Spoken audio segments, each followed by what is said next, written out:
Hello, এই ভিডিওর মাধ্যমে এখন আমরা আলোচনা করব কন্ডিশনাল ফরম্যাটিং সম্বন্ধে। ধরো এই এক্সেলের মধ্যে তোমার কিছু স্টুডেন্টের নাম আছে এবং তাদের মার্কস আছে এবং তাদের মার্কসগুলো এইভাবে আছে, এইভাবে একটা রেঞ্জের মধ্যে বিভক্ত আছে, অর্থাৎ 0 to 100 মধ্যে আছে। তো কন্ডিশনাল ফরম্যাটিংয়ের জন্য তুমি চলে যাবে, প্রথমে এটা তুমি সিলেক্ট করবে বা এটা তুমি শর্টকাটে সিলেক্ট করতে পারো। কীভাবে? কন্ট্রোল শিফট এবং ডাউন অ্যারোর মাধ্যমে সিলেক্ট করার পরে কন্ডিশনাল ফরম্যাটিংয়ে যাবে। তারপরে এখানে দেখছো নিউ রুল আছে, তো নিউ রুলে ক্লিক করবে। নিউ রুলে ক্লিক করার পরে তুমি এখানে format all cell based on their value এটা তুমি সিলেক্ট করবে এবং এখানে দেখো 2 কালার স্কেল আছে। এখানে তুমি 3 কালার স্কেল করতে পারো, ডেটা বার করতে পারো, আইকন সেট রাখতে পারো। তো এখানে বাই ডিফল্ট যেটা আছে সেটার মাধ্যমে আমি তোমাকে জিনিসটা একটু বুঝিয়ে দেখাচ্ছি। এখানে দেখছো 2 রকম ভ্যালু আছে, মিনিমাম এবং ম্যাক্সিমাম। এখানে তোমাকে লোয়েস্ট ভ্যালু সিলেক্ট করতে হবে, এখানে তোমাকে হাইয়েস্ট ভ্যালুটা সিলেক্ট করতে হবে 2 রকম কালার ভ্যারিয়েশনের জন্য। তো ধরো আমি এখানে লোয়েস্ট ভ্যালুটা কিভাবে সিলেক্ট করব, নাম্বারে সিলেক্ট করব না পার্সেন্টেজ ফর্মুলা বা পার্সেন্টাইলে সিলেক্ট করব।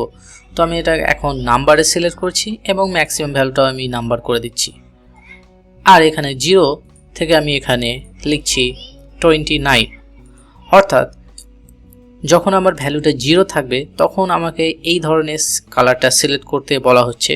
তো আমি এটা পিওর রেড দিয়ে দিচ্ছি এবং এই জায়গাতে আমি 29 যারা আছে তাদেরকে কি করে দিচ্ছি, হালকা সবুজ এর দিকে করে দিচ্ছি। বা যেহেতু আমার নাম্বারটা পুরো কত পর্যন্ত 100 পর্যন্ত আছে, তো তুমি এটা 100 পর্যন্ত দিতে পারো। যে যারা 0-র কাছাকাছি থাকবে সেই সমস্ত সেলের কালারগুলো দেখাবে রেড, এবং যে সমস্ত সেলের ভ্যালুগুলো 100-র কাছাকাছি থাকবে সেগুলোর ভ্যালু দেখাবে সবুজের কাছাকাছি। তো আমি এটা পিওর সবুজ দিয়ে দিলাম। এবং এখানে প্রিভিউ সেকশনে এখানে একটা গ্রেডিয়েন্ট কালারের মতো প্রিভিউ আসছে এবং এরপরে তুমি এটা যদি ক্লিক করো ওকে, তাহলে দেখো এই সেলগুলো এখন কালারাইজড হয়ে গেছে। এবং এখানে কালার হওয়ার পরে যেইগুলো দেখো 100-র কাছাকাছি আছে সেইগুলো সবুজ রঙের কিছুটা কালার হয়েছে এবং যেইগুলো একদম 0-র কাছাকাছি ভ্যালু আছে সেইগুলো রেড কালার হয়ে আছে। এইভাবেই সহজেই তুমি এটাকে কালার করে নিতে পারো। তো এখানে আর একটা ভালো জিনিস তোমাকে দেখাবো, যে ধরো তুমি এখন এটাকে শর্ট করতে চাইছো, কিভাবে শর্ট করবে, যে র্যাঙ্ক অনুযায়ী তুমি যদি সাজাতে চাও কোন স্টুডেন্টটা সব থেকে বেশি পেয়েছে মার্কস, তো সেটা তার জন্য তুমি কি করবে। তো এটার জন্য তোমাকে শর্ট করতে হবে। শর্ট করার জন্য তুমি ধরো টেবিলটাকে সিলেক্ট করলে, সিলেক্ট করার পরে এখানে শর্টে আসলে এবং এখানে ফিল্টার অপশানে তুমি সিলেক্ট করতে পারো। যদি এখানে সিলেক্ট করো এবং এখন যদি এই বাটনটাতে সিলেক্ট করো তাহলে দেখতে পাবে এখানে শর্ট স্মলেস্ট টু লার্জেস্ট, তাহলে তুমি কম ভ্যালু থেকে তুমি বেশি ভ্যালুগুলো পেয়ে যাবে। এখন তুমি যদি কি করো যে শর্ট লার্জেস্ট টু স্মলেস্ট করো, তাহলে তুমি এখানটাতে কার র্যাঙ্কটা বেশি হয়েছে বা কোন স্টুডেন্ট সব থেকে বেশি মার্কস পেয়েছে সেটা তুমি পেয়ে যাবে। তো এটা বোঝার সুবিধার জন্য তুমি টেক্সটের কালারটা, ভিতরে যে টেক্সট আছে সেটা হোয়াইট করে নিতে পারো, তাহলে দেখতে তোমার সুবিধা হবে। বা তুমি যদি এটাকে সেলগুলোকে তুমি যদি বর্ডার করতে চাও তাহলে বর্ডারটাও এইভাবে তুমি করে নিতে পারো। তো এইভাবেই সহজেই তুমি একটা কমপ্লিকেটেড জিনিসকে সহজে করে নিতে পারো এবং এটা দেখতে অনেক সুন্দর লাগছে।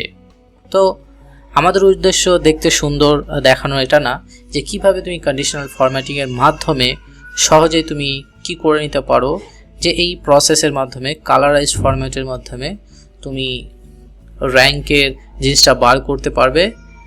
এবং তো এখানে আমাদের দেখানোর উদ্দেশ্য হলো যে কন্ডিশনাল ফরম্যাটিংয়ের মাধ্যমে তুমি কিভাবে সেলের ভ্যালুর উপর ভিত্তি করে 2 রকম কালারের মাধ্যমে তুমি ভ্যারিয়েশনটা তুমি দেখাতে পারো সহজেই। এবং পরবর্তী সময়ে আমরা যেটা দেখালাম যে ফিল্টার করেও তুমি কি করতে পারো, যে এটার র্যাঙ্কটা তুমি সহজে বার করে নিতে পারো।